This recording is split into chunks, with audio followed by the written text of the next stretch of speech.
Good evening, everybody. I am Muriel Bowser. I'm mayor of Washington, D.C., and I'm joined by members of my public safety team.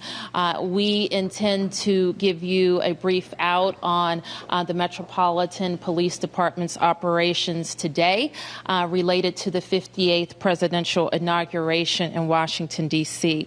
Let me first start by thanking the men and women of the Metropolitan Police Department and the many thousands of officers who have joined us from around the country to assist in our public safety initiatives related to the inauguration. We have many local, regional, and federal partners who have been working around the clock for weeks and months to ensure that we have a safe day and a safe weekend. Every 4 years, we are privileged in the district to host the peaceful transfer of power.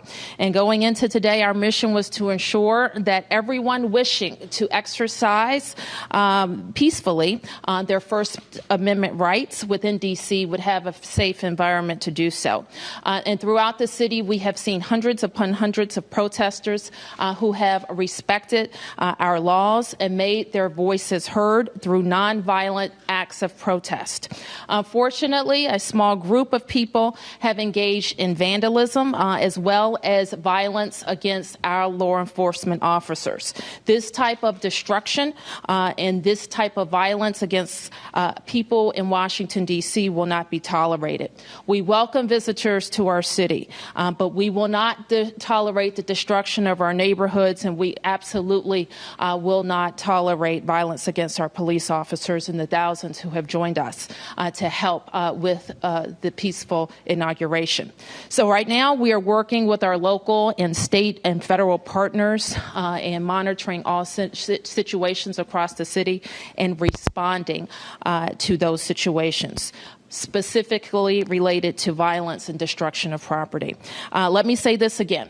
We respect the rights of people to gather and to protest peacefully in Washington, D.C., but we will not tolerate violence and vandalism and the destruction of our neighborhoods. I'm going to ask the Chief of Police to give you some specifics related to MPD's operations today, and then we will be available for questions.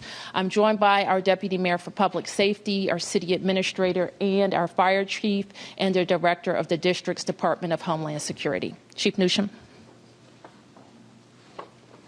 Okay, good evening. Thanks for joining us. As I related earlier today, we've seen thousands of people here in the district peaceably demonstrating. We want to thank those who came to D.C. and respected our city and our nation's capital. Unfortunately, a small group was determined to disrupt these events today, not by peaceful or civil disobedience, but by unlawful and dangerous behavior. This small group was involved in multiple instances of intentional vandalism and destruction of property. So far, I've been very pleased with MPD's response to these events. Our officers showed and continue to show excellent judgment. National and local news stations captured images of this small group of protesters throwing rocks and bricks at our officers. Thankfully, they were equipped with state-of-the-art protective gear, which prevented more serious injuries. The criminal actors involved in the earlier incidents were arrested and charged with rioting. In all, we have arrested 217 people. Currently, we are aware of 6 MPD officers that sustained injuries.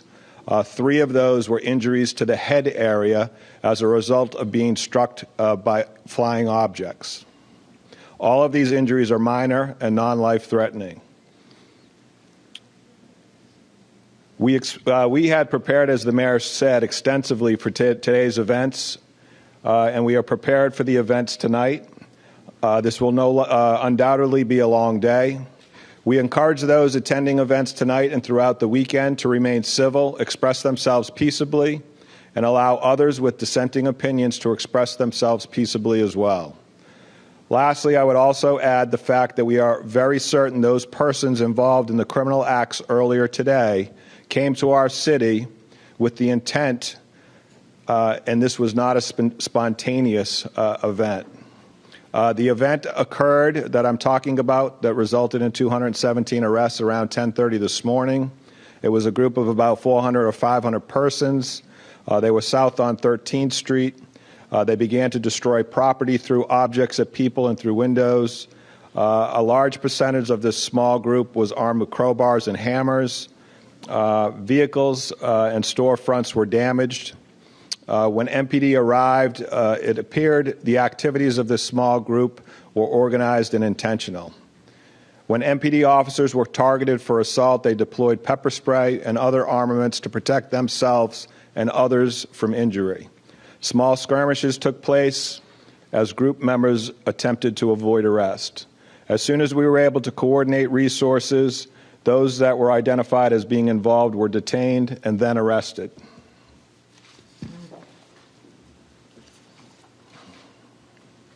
The men and women of the Metropolitan Police Department are still monitoring several groups. We intend to work through the evening to continue to ensure that the city is safe. Thank you, Chief. You're welcome. Take a few questions. Chief? Just please identify yourself. I'm Paul Duggan from the Washington Post. Chief, the 217 arrests, were those all, or how many of those involved the whole, all of the mayhem around 13th and K? Those are all from that area. So that all involved that incident late morning with the burning limo? Yes, sir, around 10:30 in the morning. One other question, though. Pepper spray and other armaments. There's an issue about sound and flash grenades. Do you know were any of those deployed by your office? We're still looking into that, so I don't want to give you a definitive answer. Our officers in the field have suggested that the protesters did have some of those devices, and so we're going to make sure that none were deployed by the Metropolitan Police Department before we say definitively.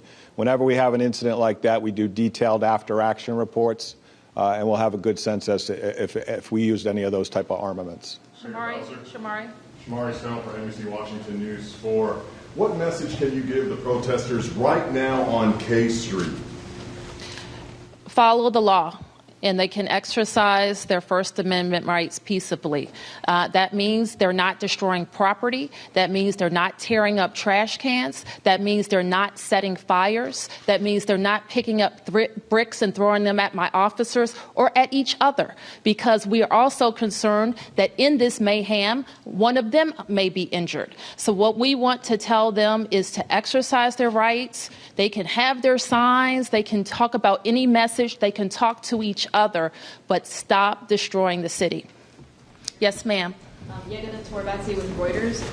The crowds tomorrow are expected to be bigger. Are you concerned that this sort of violence will be even worse tomorrow? And what steps are you taking to mitigate that? Are you talking about the Women's March? Well, the women, they're not coming here to destroy Washington, D.C. Certainly, we are preparing for the types of crowd control that you would have in that situation. MPD constantly monitors for intelligence about someone or some group that may want to disrupt that peaceable gathering in March. I don't know if you want to add anything else, Chief. The mayor's exactly right. We've spoken to the organizers of tomorrow's event, and we do anticipate very large numbers, but we also anticipate that it'll be peaceful. We did have some intelligence, as all of you know, that we discussed preceding the inauguration, suggesting that there were some small groups of folks that were intent on coming here and breaking the law, and we were prepared for that. Let me just add, may I add on that point that we will continue to add information about transportation changes and movements for people who are coming to the march tomorrow at our inauguration.dc.gov site. Tisha Lewis at Fox 5 DC. What is your plan and strategy for tonight? You said it's going to be a long night. What are you planning to do to maintain peace so that we don't see the images that we have seen throughout the day? It'll be more of the same. You know what I mean? Like I said, we were prepared to move in the event that folks broke the law. Hopefully we sent them a message and we said, hey, listen, if you're going to come to Washington, D.C. and break the law, we're going to take you into custody as safely and as respectfully as we can. And I think that the Metropolitan Police Department showed that we can do that. I think they used excellent judgment in their decisions. Our intention going into this event was to make 0 arrests, and it's unfortunate that they forced our hands in this situation. follow-up, are you in touch with federal authorities on maintaining the situation on the streets? Oh, absolutely. We've been talking with federal authorities all day. We have representatives from all the federal agencies in our Joint Operations Command Center. Something happens, they know about it. Something happens on their end, we know about it. We share information that quickly. Yeah, just a gentleman. 1 second, just a gentleman. Chief Brian Whitty from the Associated Press. There's some video on social media showing an elderly woman and a man on crutches in a crowd getting pepper sprayed. Are you guys aware of that, or do you have any sort of comment about that? That hasn't been brought to my attention. I can tell you that our officers are trained when they deploy pepper spray, it's either to protect themselves or to protect someone else. So if somebody was incidentally hit with pepper spray, it certainly wasn't intentional by members of our department. In the event that somebody feels as though they were hit with pepper spray purposefully by one of our officers, we hope that they would come forward so we can investigate and get to the bottom of it. 1 second. Ellison Barber with Channel 9. Have any of these 217 people you arrested today had a bond hearing? Any chance they could be back on the streets tonight?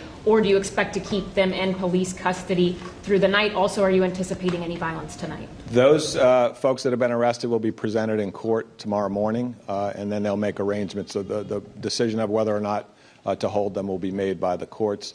And right now, we're prepared, like we've been prepared from the very beginning, to deal with folks who have the intent on breaking the law. We'll be monitoring it through the night. As always, we're prepared for the worst, and we'll be hoping for the best. Tom Rousey, ABC 7 News. Earlier this morning, we had an incident where people were trying to link arms and block people from going to the inauguration, and a supporter wanted to get into the inauguration, caused a scuffle. One of our photographers got injured. Should more have been done to try to prevent these people from blocking people from entering the inauguration? First of all, I'm sorry to hear that one of your folks got injured. That should never happen. But we try to show restraint in those circumstances. That is a form of civil disobedience. If we can get folks into the inauguration route and it doesn't disrupt folks too much, then that's what we try to do. That's our purpose, is to try and avoid arrest in these circumstances. Is it illegal to link arms and block people from going in, though? It's not illegal to link arms. There are some statutes that apply to blocking passage, but you have to use our best judgment in these circumstances. And if we can safely get people by folks that are blocking passages, that's what we try to do. Chief, for tomorrow, what can you say to the women who are watching this, and families and men who plan on going to the Women's March tomorrow? I would say this is a safe and beautiful city. Welcome to Washington, D.C. This is a place where people come to exercise their First Amendment rights, and we're hopeful that we're going to have a wonderful event tomorrow. Very large, wonderful event. Let's get Luke. Hey, Luke. Could you say a little bit about whether you know where the protesters who committed violent acts are from? Are they from an organization or? We talked about that, Lou, a little bit before, and that's something that we will share. My sense is that these are not people that are from Washington, D.C., and I say that because we deal with peaceful demonstrations in this city every single day of all kinds with folks that live in this area, and we haven't seen this type of behavior. It's very unusual for this region. Thank you. What the charges were? I'm sorry? I'll give you 17 arrests that were all of them were 13th and K in that area. Is that it? There were no other arrests?